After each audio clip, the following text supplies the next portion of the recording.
तो दोस्तों आज हम लोग लेके हैं बोर्ड परीक्षा का महत्वपूर्ण प्रश्न जो आपके मैट्रिक बोर्ड परीक्षा के लिए बहुत ही इंपॉर्टेंट है। और इसमें हम लोग मैथ्स के प्रश्न को देखने वाले हैं जो आपके एग्जाम्स के लिए बहुत ही इंपॉर्टेंट है। अगर आपको भाग देने आता है तो बहुत ही अच्छी बात है। और इससे पहले हम लोग आप सभी को बताए थे कि चर अचर को कैसे भाग दिया जाता है, इजी मेथड से बताए थे। और इस वीडियो में मैं आप सभी को बताएंगे कि भाग देने का सबसे आसान तरीका क्या होता है। और इसमें हम लोग देखने वाले हैं कक्षा 10वीं का वीवीआई प्रश्न। और ये प्रश्न जो रहेगा ना, यहीं से आने की संभावना है प्रश्न। तो यहाँ क्या है कि पहले बहुपद से दूसरे बहुपद को भाग करके जांच कीजिए कि क्या प्रथम बहुपद द्वितीय बहुपद का एक गुणनखंड है। तो बहुत ही इजी तरीके से आप सभी को बताएंगे। तो देखिए जांच कैसे करेंगे। हम पहला बहुपद को दूसरा बहुपद से भाग करेंगे। भाग देने के पश्चात अगर शेषफल 0 आ गया तो पहला बहुपद दूसरे बहुपद का एक गुणनखंड होगा। अगर शेषफल में 0 नहीं प्राप्त हुआ तो पहला बहुपद जो है दूसरे बहुपद का गुणनखंड नहीं होगा। तो चलिए आप सभी को स्टेप बाय स्टेप बताते हैं। तो सबसे पहले ये आपका भाजक हो गया, ये आपका भाज्य हो गया। ये इसको छोटा से इसको भाग देना है, ठीक है। तो चलिए आप सभी को भाग दे के बता देते हैं। तो यहाँ पे क्या करना है कि t² -3 को इससे भाग करना है।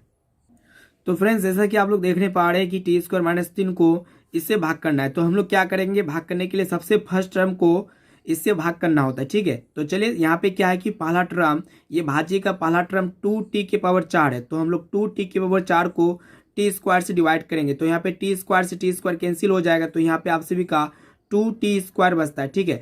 तो इस 2t² को यहाँ पे हम लोग भागफल में उतार देंगे। अब इसी 2t² को सभी टर्म से गुणा करेंगे भाजक का। जब 2t² को t² से गुणा करते हैं तो यहाँ पे आप सभी का भाज्य में प्राप्त होता है 2t⁴। फिर देखिए यहाँ पे माइनस प्लस माइनस होता है। तो यहाँ पे 2t² को जब 3 से गुणा कीजिएगा तो 2 का पढ़ा में 3 6 बार में 2 का पढ़ा जब 3 बार पढ़िएगा तो यहाँ पे आपका 6 प्राप्त होता है। फिर t² है तो t² यहाँ पे हम लोग लिख देंगे, ठीक है। तो यहाँ पे साइन चेंज करना होता है। अगर माइनस है तो प्लस हो जाएगा, फिर प्लस है तो माइनस हो जाएगा। ये दोनों आपस में कैंसिल हो जाएगा क्योंकि यहाँ पे दोनों सेम है, प्लस माइनस कैंसिल हो जाता है। अब यहाँ पे देखिए कि 3t³ है, ठीक है। तो यहाँ पे सिर्फ t² है तो आपस में दोनों घटेगा नहीं, बल्कि स्क्वायर से स्क्वायर घटता है। तो यहाँ पे हम लोग क्या करेंगे, जो सबसे बड़ी घात वाला टर्म होता है उसको सबसे पहले उतार लेंगे। तो यहाँ पे 3t³ है तो यहाँ पे हम लोग 3t³ उतार लेंगे। फिर हम लोग क्या करेंगे कि +6t² है, उसके बाद यहाँ पे -2t² है। तो यहाँ पे क्या होगा, जब हम लोग 6 में 2 को घटाते हैं तो यहाँ पे आपका 4 प्राप्त होता है, ठीक है। तो यहाँ पे बड़ी कौन है 6, इसके आगे प्लस है तो यहाँ पे हम लोग प्लस का चिन्ह लेंगे। तो यहाँ पे t² है तो t² लिख देंगे, ठीक है। फिर यहाँ पे देखिए कि -90 है ना, तो यहाँ पे हम लोग -90 को लिख देंगे। फिर -12 को हम लोग यहाँ पे लिख देंगे। फिर उसी प्रकार हम लोग क्या करेंगे कि ये भाज्य का पहला वाला टर्म को भाजक का पहला वाला टर्म से डिवाइड करेंगे। तो चलिए आप सभी को साइड में करके दिखा देते हैं। तो यहाँ पे 3t³ है ना, तो 3t³ को हम लोग डिवाइड करने वाले हैं t² से। तो यहाँ पे क्या होगा कि t² से t² कैंसिल हो जाएगा। तो यहाँ पे आपका बचता है 3t, ठीक है। अब यहाँ पे +3t बचता है तो यहाँ पे हम लोग भागफल में +3t को लिख देंगे, ठीक है। अब इसी 3t को क्या करेंगे, सभी टर्म से गुणा करेंगे भाजक का। जब 3t को t² से गुणा करते तो यहाँ पे आप सभी का भाज्य में प्राप्त होता है 3t³, ठीक है। अब देखिए यहाँ पे माइनस प्लस क्या होता है, माइनस होता है। तो यहाँ पे हम लोग माइनस लिख देंगे।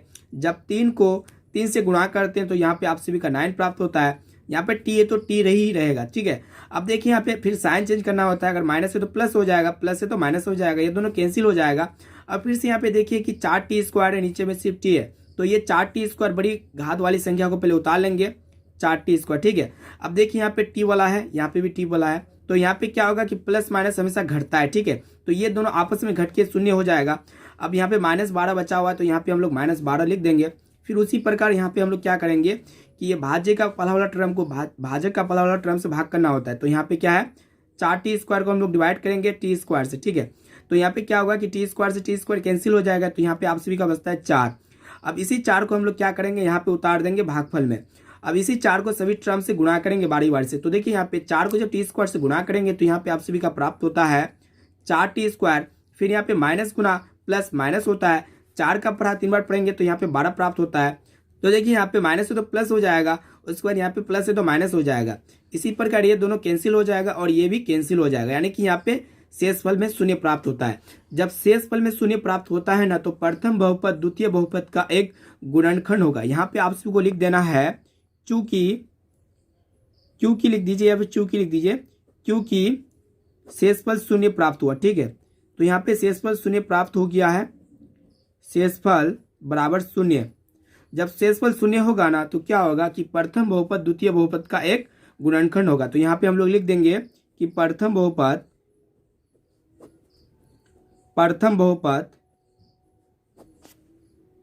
तो यहाँ पे हम लोग लिख दिए हैं कि प्रथम बहुपद द्वितीय बहुपद का एक गुणनखंड है। तो ये पहला हिसाब बन गया। इसी प्रकार हम लोग देखते हैं दूसरा हिसाब को, दूसरा मैथ्स को इसी प्रकार इजी मेथड से आप सभी को बताएंगे। फ्रेंड्स अब देखिए यहाँ पे दूसरा प्रश्न हमारे यहाँ पे क्या किया, x square plus 3x plus 1 को डिवाइड करना है 3x की power 4 plus 5x cube minus 7x square plus 2x plus 2। ठीक है, तो ये आपका क्या हो गया, ये आपका भाजक हो गया, ये भाज्य हो गया। ठीक है, यहाँ पे सबसे बड़ी घात वाला जो होता है वो आपका भाज्य होता है, और ये जो छोटी घात वाला है इसको, छोटी घात वाले को, ये प्रथम पद हो गया, ये द्वितीय पद हो गया, इसको इससे डिवाइड करना है। तो चलिए आप सभी को स्टेप बाय स्टेप बता देते हैं। अगर डिवाइड करने के बाद शेषफल शून्य आया तो क्या होगा कि प्रथम बहुपद द्वितीय बहुपद का एक गुणनखंड होगा। ठीक है, अगर शेषफल शून्य आया तब तो देखिए यहाँ पे क्या है कि प्रथम बहुपद x square plus 3x plus 1 है। ठीक है, तो इसको डिवाइड करना है हमको 3x के power 4 plus 5x cube minus 7x square plus 2x plus 2। तो देखिए ये इजी मेथड से आप सभी को बताते हैं।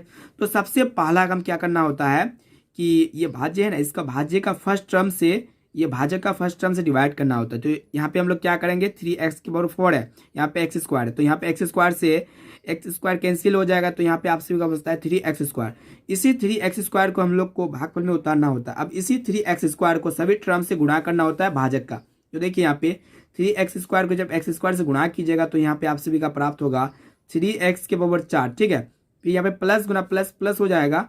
जब 3 को 3 से गुणा कीजिएगा तो यहाँ पे आप सभी का 9 प्राप्त होता है। एक्स स्क्वायर को जब x से गुणा कीजिएगा तो यहाँ पे आप सभी का x के पावर 3 प्राप्त होता है। ठीक है, अब देखिए यहाँ पे प्लस गुना प्लस प्लस हो जाएगा। देखिए यहाँ पे जब 3x स्क्वायर को 1 से गुणा कीजिएगा तो यहाँ पे आप सभी का 3x स्क्वायर प्राप्त होगा। ठीक है, अब यहाँ पे साइन चेंज करना होता है, जो प्लस है माइनस हो जाएगा, जो प्लस है माइनस हो जाएगा, ये भी प्लस है माइनस हो जाएगा, ये दोनों कैंसिल हो जाएगा फर्स्ट टर्म। अब देखिए यहाँ पे जब माइनस 9x क्यूब में प्लस 5x क्यूब घटेगा तो यहाँ पे आपका हो जाएगा 4x क्यूब। ठीक है, कितना होगा, 4x क्यूब हो जाएगा ना। अब संकेत यहाँ पे चेंज हो रहेगा, माइनस का रहेगा क्योंकि 9 बड़ा है। ठीक है, अब यहाँ पे देखिए कि ये माइनस और माइनस हमेशा ऐड होगा ना, तो माइनस माइनस ऐड हो जाएगा, तो 7 और 3 आपका 10 हो जाएगा। तो यहाँ पे एक्स स्क्वायर है तो एक्स स्क्वायर लिख देंगे। ठीक है, अब फिर दोनों को उतार लेंगे, यहाँ पे 2x प्लस 2। फिर क्या करना होता है कि ये भाज्य का फर्स्ट टर्म को भाजक का फर्स्ट टर्म से डिवाइड करना होता है। तो यहाँ पे 4x स्क्वायर को डिवाइड करेंगे x स्क्वायर से। ठीक है, तो यहाँ पे यहाँ पे 4x क्यूब है, इसको डिवाइड करेंगे x स्क्वायर से, तो यहाँ पे x स्क्वायर से x स्क्वायर कैंसिल हो जाएगा, तो यहाँ पे बचता है -4 है ना, -4x। अब इसी -4x को यहाँ पे भागफल में उतारना होता है। ठीक है, अब देखिए यहाँ पे -4x है ना, इसको सभी टर्म से गुणा करेंगे बारी बारी से। देखिए यहाँ पे जब -4x को x स्क्वायर से गुणा कीजिएगा तो यहाँ पे -4x क्यूब हो जाएगा। ठीक है, अब देखिए यहाँ पे प्लस गुना माइनस माइनस हो जाएगा ना। अब यहाँ पे 4x को जब 3x से गुणा कीजिएगा तो यहाँ पे 4 का पढ़ा में 3 बार पढ़ेंगे तो 12 प्राप्त होगा, है ना। अब x को जब x स्क्वायर से गुणा कीजिएगा तो यहाँ पे आप सभी का x स्क्वायर प्राप्त होगा। प्लस गुना माइनस माइनस होता है, जब 4x को x से गुणा कीजिएगा तो यहाँ पे आप सभी का 4x प्राप्त होता है। यहाँ पे हम लोग क्या करेंगे, साइन चेंज करेंगे, जो माइनस में प्लस कर देंगे, जो माइनस में प्लस कर देंगे, जो माइनस में है प्लस कर देंगे। यहाँ पे क्या होगा कि ये दोनों फिर से कैंसिल हो जाएगा क्योंकि दोनों सेम है ना। यहाँ पे भी 4x क्यूब है और यहाँ पे प्लस 4x क्यूब है, तो माइनस प्लस दोनों कैंसिल हो जाता है। देखिए जब -10x स्क्वायर में प्लस 12x स्क्वायर घटाएंगे तो यहाँ पे आपका 2x स्क्वायर आएगा। ठीक है, और चिन्ह जो आएगा प्लस का आएगा ना, क्योंकि यहाँ पे 12 बड़ा है, इसके आगे जो चिन्ह रहता है वही चिन्ह आता है। अब देखिए यहाँ पे प्लस 2x है, उसके बाद प्लस 4x है, तो यहाँ पे प्लस और प्लस ऐड होता है और चिन्ह जो आता है प्लस का आता है। तो यहाँ पे 4x और यहाँ पे 2x, तो यहाँ पे आपका 6x हो जाएगा ना। फिर प्लस है तो प्लस दे देंगे, यहाँ पे 2 है तो 2 को उतार देंगे। फिर क्या करना होता है कि ये जो भाज्य है, यहाँ पे ये वाला भाज्य का फर्स्ट टर्म को उतार लेना पड़ता है। 2x स्क्वायर को आपको डिवाइड करना होता है इसका फर्स्ट टर्म से भाजक का, तो यहाँ पे क्या होगा कि x स्क्वायर से x स्क्वायर कैंसिल हो जाएगा, तो यहाँ पे आपका बचेगा 2। अब इसी 2 को क्या करना होता है, यहाँ पे आपका भागफल में उतारना होता है। ठीक है, अब इसी 2 को सभी टर्म से गुणा करेंगे। देखिए यहाँ पे जब 2 को x स्क्वायर से गुणा कीजिएगा तो यहाँ पे आप सभी का प्राप्त होगा 2x स्क्वायर। ठीक है, अब देखिए यहाँ पे प्लस गुना प्लस प्लस होता है, तो यहाँ पे हम लोग प्लस लिख देंगे। जब 2 को 3 से गुणा कीजिएगा तो यहाँ पे द्वितीय 6 हो जाएगा, x है तो x लिख देंगे। ठीक है, अब देखिए यहाँ पे प्लस गुना प्लस प्लस हो जाएगा ना। अब 2 को जब x से गुणा कीजिएगा तो यहाँ पे आप सभी का 2 प्राप्त होगा। यहाँ पे क्या करना होता है, साइन चेंज करना होता है, प्लस में तो माइनस हो जाएगा, प्लस में तो माइनस हो जाएगा, प्लस में है तो माइनस हो जाएगा, ये दोनों आपस में कैंसिल हो जाएगा, ये दोनों भी कैंसिल हो जाएगा और ये दोनों भी कैंसिल हो जाएगा। यानी कि यहाँ पे शेषफल क्या प्राप्त हो गया, फिर से शून्य प्राप्त हो गया। यहाँ पे लिखेंगे क्योंकि यहाँ पे आपसे वो स्थिर से लिखना है, क्योंकि शेषफल जो है, क्योंकि शेषफल बराबर शून्य प्राप्त हुआ ना, शून्य प्राप्त हुआ। इस प्रकार लिखने के बाद आप सभी को क्या करना होगा, जब शून्य प्राप्त होगा ना तो प्रथम बहुपद द्वितीय बहुपद का एक गुणनखंड होगा। तो यहाँ पे आप सभी को लिख देना है कि प्रथम बहुपद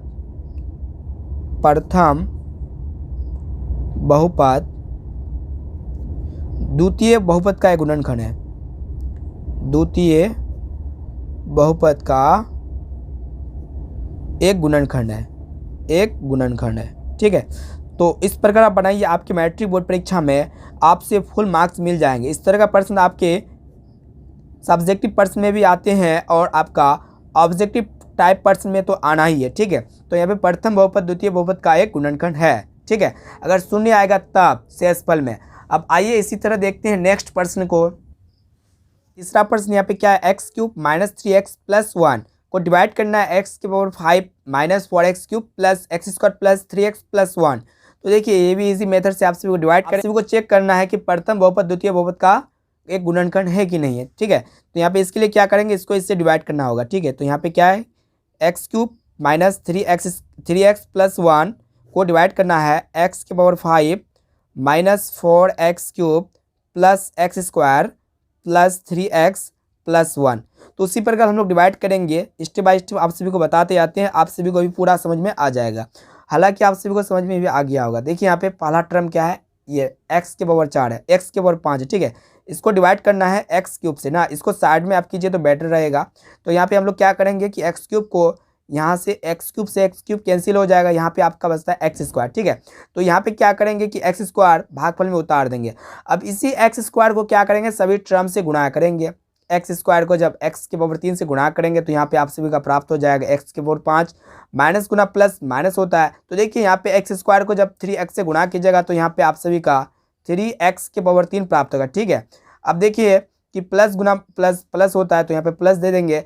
एक्स स्क्वायर को जब 1 से गुणा करेंगे तो यहाँ पे आप सभी का एक्स स्क्वायर प्राप्त होगा। अब यहाँ पे क्या करना होता है, साइन चेंज करना होता है। ठीक है, तो यहाँ प्लस से तो माइनस हो जाएगा, माइनस से तो प्लस हो जाएगा, फिर प्लस से तो माइनस हो जाएगा, ये दोनों कैंसिल हो जाएगा। तो देखिए यहाँ पे माइनस 4x क्यूब में जब प्लस 3x क्यूब घटेगा तो यहाँ पे क्या होगा, माइनस प्लस घटता है। ठीक है, तो यहाँ पे x क्यूब आएगा ना। अब देखिए बड़ा कौन है, 4 है, इसके आगे माइनस लगा हुआ है तो यहाँ पे माइनस देंगे ना। तो देखिए प्लस और माइनस ये दोनों घटेगा तो शून्य हो जाएगा, है ना। अब यहाँ पे हम लोग क्या देंगे, प्लस 3x देंगे, प्लस 1 देंगे। ठीक है, अब उसी प्रकार हम लोग करेंगे, इसका फर्स्ट टर्म को इसका फर्स्ट टर्म से डिवाइड करना होता है। तो यहाँ पे क्या है कि माइनस एक्स क्यूब है, इसको डिवाइड करेंगे एक्स क्यूब से ना, तो ये एक्स क्यूब से एक्स क्यूब कैंसिल हो जाएगा तो यहाँ पे आप सभी का बचता है -1। अब इसी माइनस को आप सभी को यहाँ पे उतारना होता है। ठीक है ना, भागफल में। अब -1 को क्या करेंगे, सभी टर्म से गुणा करेंगे। देखिए यहाँ पे -1 को जब एक्स क्यूब से गुणा कीजिएगा तो यहाँ पे आप सभी का क्या प्राप्त होगा, -x के पावर 3 प्राप्त होगा ना। तो देखिए यहाँ पे माइनस गुना माइनस क्या होता है, प्लस होता है, तो प्लस दे देंगे। जब 1 को 3x से गुणा करेंगे तो यहाँ पे आप सभी का 3x प्राप्त होगा। अब देखिए यहाँ पे क्या है कि -1 को जब +1 से गुणा करेंगे तो यहाँ पे प्लस माइनस माइनस होता है, 1 हो जाएगा। ठीक है, अब यहाँ पे साइन चेंज करना होता है, माइनस से तो प्लस हो जाएगा, प्लस से तो माइनस हो जाएगा, माइनस से तो प्लस हो जाएगा, ये दोनों कैंसिल हो जाएगा। अब देखिए यहाँ पे ये भी दोनों कैंसिल हो जाएगा और यहाँ पे 1 1 2 हो जाएगा ना, तो 1 1 2 हो गया। अब देखिए यहाँ पे शेषफल जो है ना 2 प्राप्त हुआ है, शून्य प्राप्त नहीं हुआ है। ठीक है, जब शून्य प्राप्त होता है तभी क्या होता है, प्रथम बहुपद द्वितीय बहुपद का एक गुणनखंड होता है। अगर शेषफल प्राप्त नहीं होता है ना, शेषफल के अलावा दूसरा डाटा आ जाता है शेषफल में, तो वो आपका क्या होता है, प्रथम बहुपद दूसरे बहुपद का एक गुणनखंड नहीं होता है। तो यहाँ पे लिखेंगे क्योंकि शेषफल बराबर 2। यहाँ पे शेषफल बराबर क्या आया हुआ है, 2 प्राप्त हुआ है। ठीक है, जब 2 प्राप्त होगा या फिर अन्य कुछ प्राप्त होगा शून्य को छोड़ के, तो क्या होगा कि प्रथम बहुपद दूसरे बहुपद का एक गुणनखंड नहीं होगा। तो यहाँ पे लिख देंगे हम लोग प्रथम बहुपद दूसरे बहुपद का एक गुणनखंड नहीं है, दूसरे बहुपद का एक गुणनखंड नहीं है। ठीक है, दूसरे बहुपद का एक, तो देखिए लिखते हैं एक गुणनखंड नहीं है। ठीक है, गुणनखंड नहीं है। तो इस तरह बनाइए, आपके मैट्रिक बोर्ड परीक्षा में जो है ना आपसे 2 मार्क्स के प्रश्न आएगा तो आपका ये मार्क्स जो है 2 मार्क्स का ये प्रश्न रहेगा, आप चाहे किसी भी बोर्ड से क्यों ना हो, ठीक है। और इस वीडियो को अपने दोस्तों में एक बार जरूर शेयर करना, जिसको भाग देने नहीं आता है चर और अचर में, तो बहुत ही आसान तरीके से आपसे भी शायद समझ ही गए होंगे, ठीक है। तो इस वीडियो को अपने दोस्तों में एक बार जरूर शेयर करना, ताकि अपने मैट्रिक के बोर्ड परीक्षा के जितने भी स्टूडेंट हैं, सारे स्टूडेंट्स अच्छे से अच्छे मार्क्स प्राप्त कर सकें।